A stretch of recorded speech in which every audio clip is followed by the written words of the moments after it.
But I Okay. just would like to do this on the microphone because we crack, but we don't. Yeah. Oh, Good, right? that was beautiful. That's a good one, right? It's like a really solid, good bottle. Oh, it's got that thump, you know? The thump and ring. Hi, and welcome to Beer with Geeks. We're two geeks geek out with beer. I'm Tim, and with me, as always, is my man who loves to watch people, but the people who watch people. It's Frank. How are you today? I'm doing great, buddy. I've been watching a lot of watchers, doing a lot of people watching. People watching can be a lot of fun. I don't know if you've ever really dabbled in that as a pastime. Oh yeah, I guess I have. I guess I know that you have actually. I can think of it. Yeah, you can think of a very specific example into which that I actually love people watching. But it's a great pastime, and I've not done it in a long time. But you know, gosh darn it, it can be fun.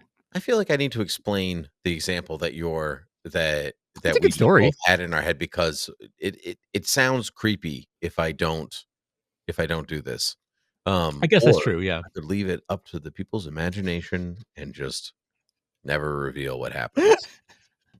I say give us the 30-second version. 30-second version. Around college and after college for several years, a few friends of mine and myself, we would go to the airport around Christmas and do a Love Actually people watch where we would just watch families reunited together at the international gate as like people came home from study abroad and the military and whatever else, and it was beautiful every year. It was great, and we would just hang out, we get some food, check out the the little stores inside the airport, whatever, but then we would just have some coffee or some tea and a croissant and chill and watch some people love each other, like families reunited, and it was awesome. It was great. It's like a great way to kick off the Christmas season. Just such a wholesome activity to do with your friends in college. Like, just remind people that people love each other. It's awesome. Yeah, that's awesome. That is so awesome. I love that.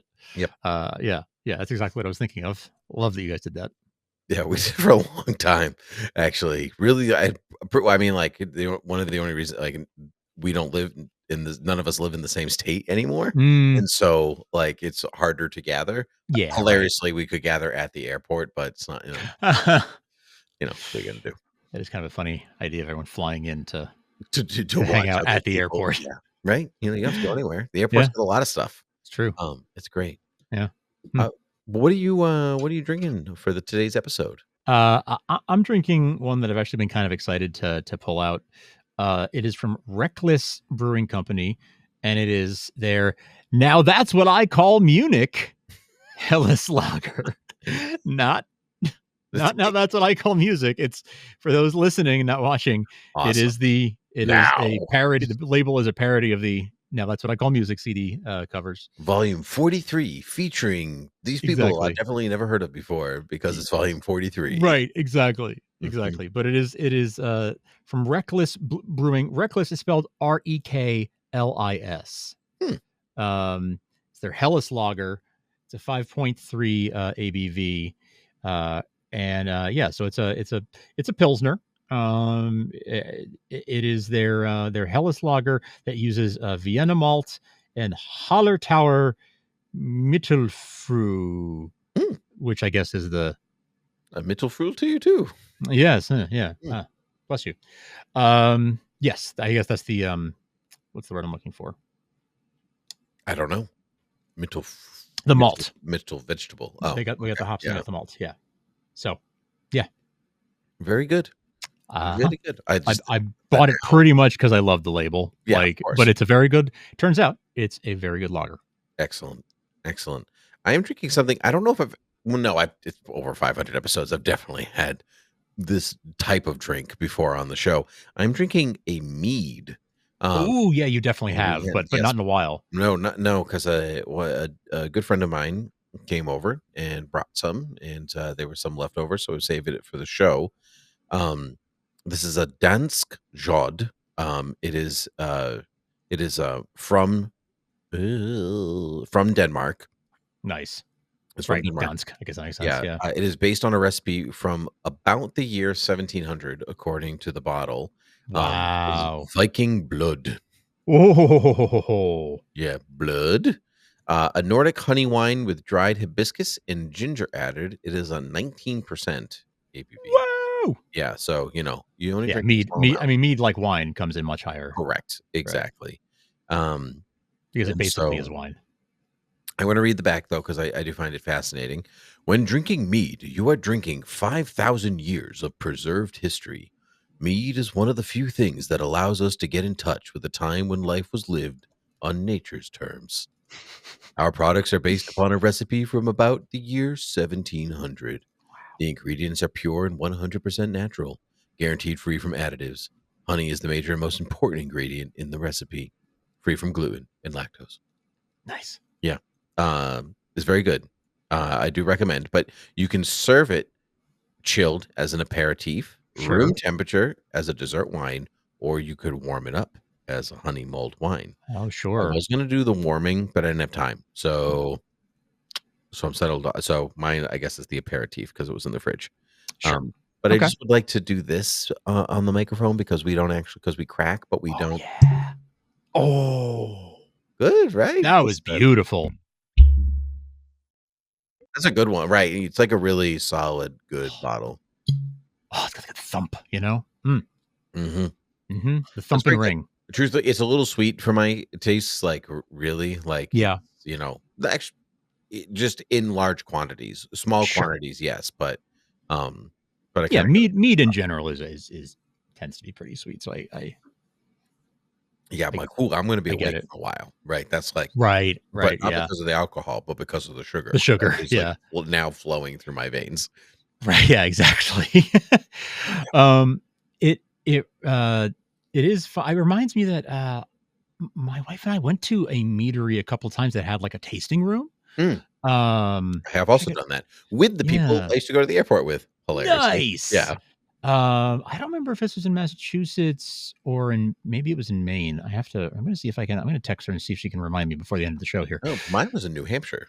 Hilariously enough, Funny. yeah. Hmm. I wonder if I have no idea what it was. So this was, I'm talking a decade ago, if not more. Gotcha. Yeah. Definitely more. This is maybe slightly more than 5 years ago. Okay. Well. Hmm. Yeah. See if we can find out by the end of the show. Yeah. Yeah. Yeah. Well. Before we do that, while that occurs, Yes. we will talk about the thing that we should have been talking about a while ago, and we haven't because Christmas and stuff. But a couple weeks ago now, DC Studios dropped the um, second chapter in their Watchmen animated film uh, series. One, two out of two. Um, and so Frank and I both watched it. If I recall correctly, you liked the first one, correct? Loved the first one. Yes, I Loved also the loved first the one. first one. I thought it was very well done. What did you think of this second? What did you think of the second one? Similar. I loved the whole thing, start to finish. I think it is the best adaptation of this work that you could hope for. Agreed. Um, and it was as faithful as I think you could reasonably be. And uh, um, the art style, though a little though a little different than the comic, I thought was really I really enjoyed it, and it brought a lot. It brought a lot of life to the characters, and it's the only way I've been able to tolerate Tales of the Black Freighter. There, We said that in the first one, but that's totally it continued right through here. yeah, Yeah. it just only way I've been able to digest that story. And they did it in a very, admittedly, they laid it all out there, right? Like Mhm. interweaving the two stories together to show you like, hey, this is a symbol for this. But it worked. It was the most effective telling of that I've ever experienced. So I was a big fan of this film, both parts of it, all 3 hours of it. And I'm really glad that they made it. I'm really glad I watched it. I feel like this is what I would point people to if they're like are interested in Watchmen, but may feel intimidated to read it. I would tell them to watch this. That's I a would tell them to read it, but if failing that, this would be the Mhm. thing I would tell them to watch. I do agree with that. I think I mean I would always encourage people to read it because Absolutely. it's not as intimidating as a book as it appears. Like it's Hmm. like they because every character is new for its audience, it does a really good job at letting you know who everybody is and Yes. taking its time with it. Um, and so this second part I liked a lot. I do think that the first part is a little better. Maybe Mhm. because the first part of Watchmen is a little bit better, I or think that's I think that's kinda true, yeah. Yeah. not that the resolution of the story isn't good, but I think the second half, for being basically the same runtime as the first one, I this one felt rushed to me, Mm. where the first one didn't. Um, Oh, interesting. which is I found fascinating because it's not like they really added anything or even Yeah. really took anything out. It's just that the pace of the story becomes a little bit more kinetic. Um, Yep. Yep. the first half or first 2/3 of Watchmen, it was what they adapted in the first one, is not plotting, but it's a slow burn. Mm. And this last act that we watched is a much faster burn. Like where it's heroes are donning their costumes again Yes. after a long time, Yeah. some action sequences and whatever. But because you're now having action sequences, and now I feel like you're actually not sacrificing character work, but like Mm. you're missing out on you're missing out on some character Moments? moments. Not even that, because it's not even growth, because like the fact that they're even doing something in costume is actually character growth and character moments and whatever. Sure. But I can't put my finger on it exactly. But I really did like it.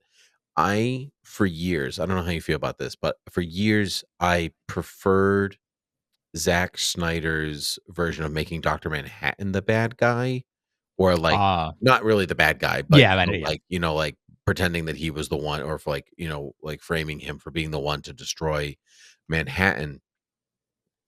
Spoilers for Watchmen, I guess. Mm. But I it was really refreshing to see the squid, I guess. Yeah. Like, in weird way, the impact of the squid meant more in this adaptation than on the page, maybe just because of the way they filmed it, maybe the way it was colored and everything like that, or maybe just even, like, seeing it in movement, like, it just Mm. felt a little bit more, um, I don't know, important and visceral, and, like, and not an odd decision. Like, I agree, like, in some ways, I agreed with Alan Moore and Dave Gibbons' decision to do the giant squid, and so and for Doctor Manhattan to really just be like, "I hate all of you." Yeah. You know? Like, I was right. I came back, but that was wrong of me. Mhm. So, Mhm. yeah, I need to It go to the DC universe. Right. Yeah. Yeah, the Zack Snyder ending, um, no, it didn't ever really bother me all that much, to be honest with you. I think it's partly because I always found the squid kind of ridiculous and hard to wrap my head around. Same, which is why I liked the Manhattan So I don't change. yeah, I don't mind that. I don't mind that change. And it's also because like what I don't have the same I read Watchmen to shortly before the movie came out. Because I knew the movie was coming, Mhm. and I wanted to have read it. But so I don't have like a real like connection to it from when I was much younger, like or when I was first getting into comics, really. Mhm. So I don't feel as precious about it, and so I don't mind the change. If I had more of a history with the book, maybe I'd feel differently. But I felt like, all right, if you were going to change it, this was a really good way to do it. But I liked seeing the like straight up like let's do it straight. Mhm. I liked seeing the squid.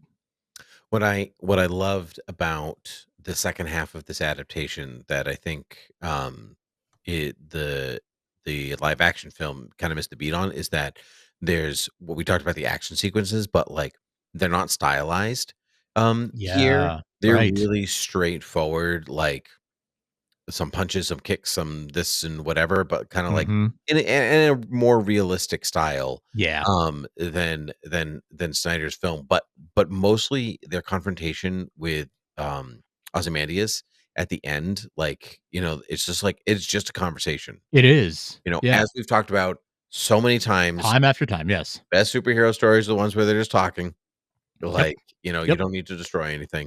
Um Standing around in costumes talking. which really just comes down to apparently Frank and I just like costumes and people talking. And talking. Yeah. Yeah. Yep. So turns out the action sequences are secondary. Turns Um, out. Yeah. Okay. So I like that that's where I like that they really took more to heart here, where they're like, it really is about the conversation. Like anybody that like if you're looking for realism in your superhero in any way, like the amount of action that would be done is actually fairly minimal Mm, overall. Like think about like police officers and how much time is spent driving around as opposed to chasing around. yeah. um or sitting in a parked car versus or calmly talking to people as opposed to high speed chases. Sure. It just wouldn't actually it's not actually part it would be part of your everyday. So Right. So why is the same not true for superheroes? right, and I just really like that they um Straczynski, especially as the writer, like really Yes. like pinned in on that particularly. Yes. I love um that. I do love that. Yeah. I had forgotten between the release of parts 1 and 2, I had forgotten that Straczynski is the writer, Me the too, screenplay. Yeah. until I saw his name in the credits. I was like, Screenplay. yeah, that's Same. Yeah. right, yeah. Mhm. Watching the credits, the opening credits was, oh yeah, that's right. That's who adapted this. Yeah. Do you find how do you find the performances in this second half? Uh I mean, consistent, right? I think it was actually very well cast. Um, and I found them to be.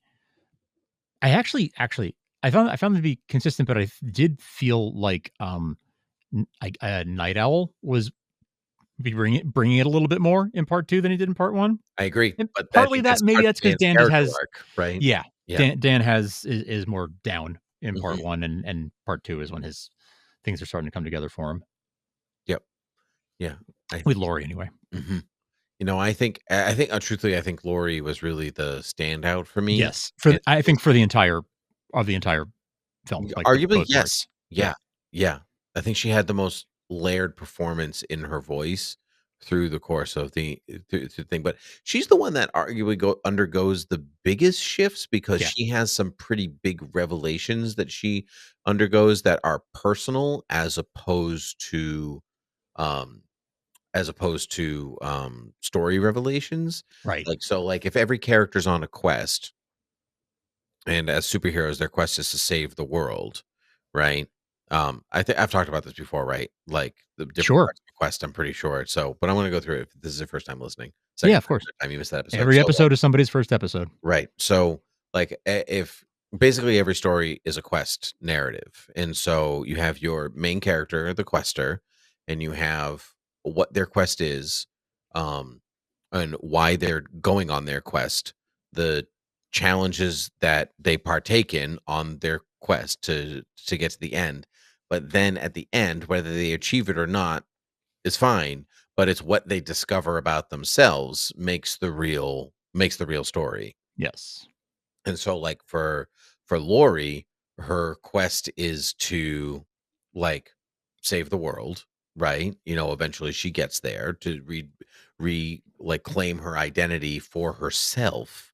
And so but she doesn't even know that that's what she has to do until she becomes the Silk Spectre again, and Mhm. then only to have the world kind of topple around her with the revelation of who her father is um and everything that Ozymandias does. Only then does she actually like become free of the person that she was, and that's her big self discovery. Like, but that's and so like anything like the police are outlying or like the United States outlawing superheroes or being caught or even Ozymandias and giant squids and the love triangle between Dr. Manhattan and her, that's all just trials and challenges Yes. on her road to her self-discovery. But I think hers is the biggest one.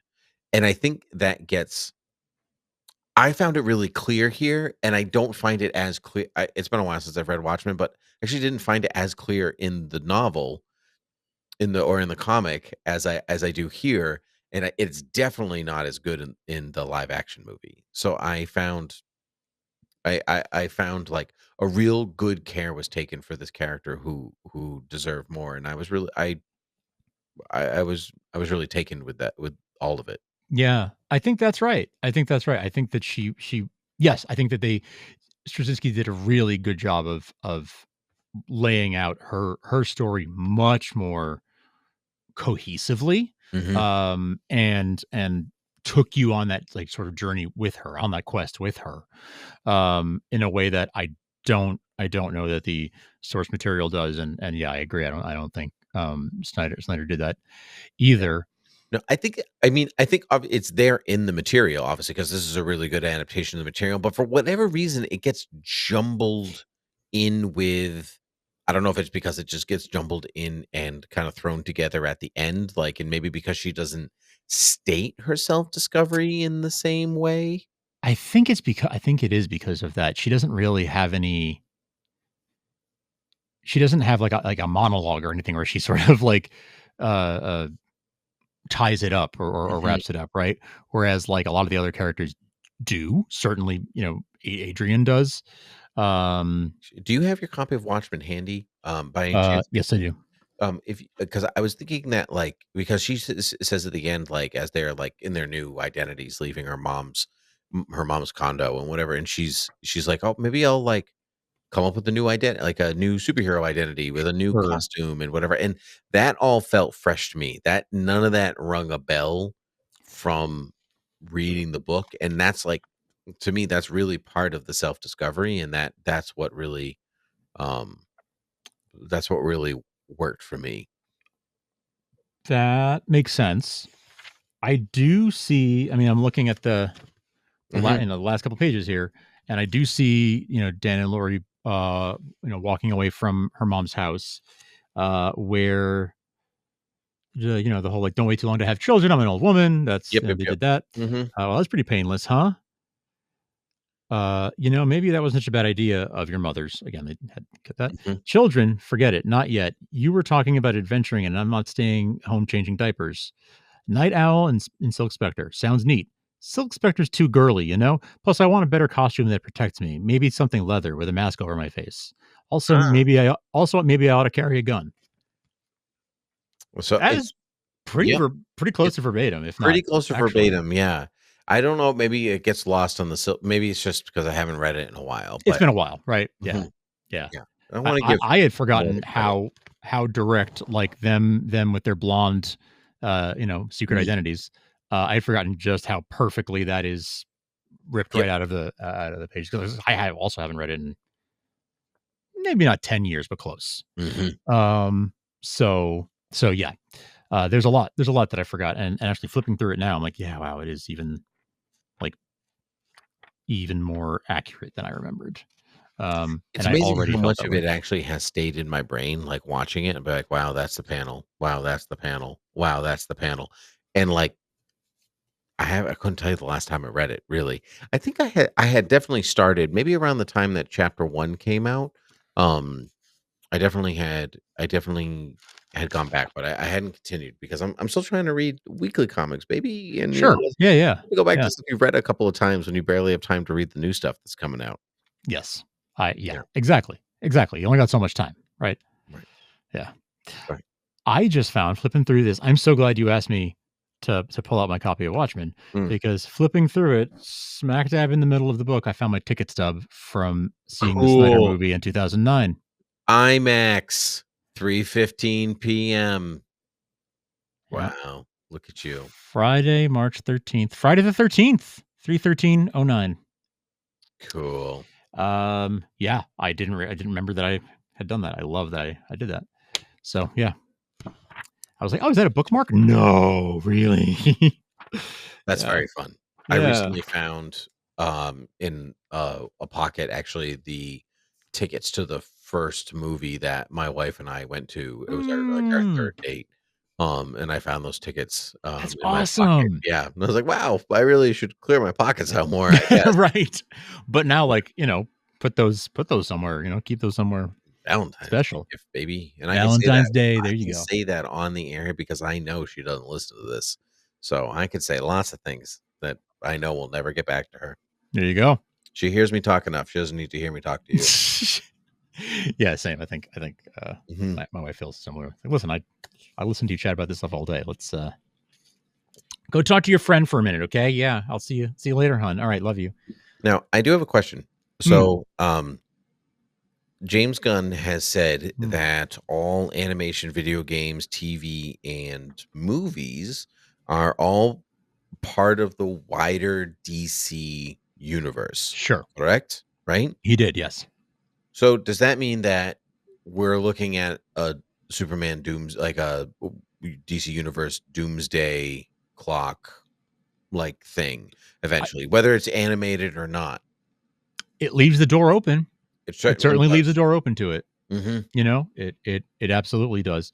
Whether that's what he, whether he was thinking about this when he said that, I don't know. Like, is this considered like it's always been sort of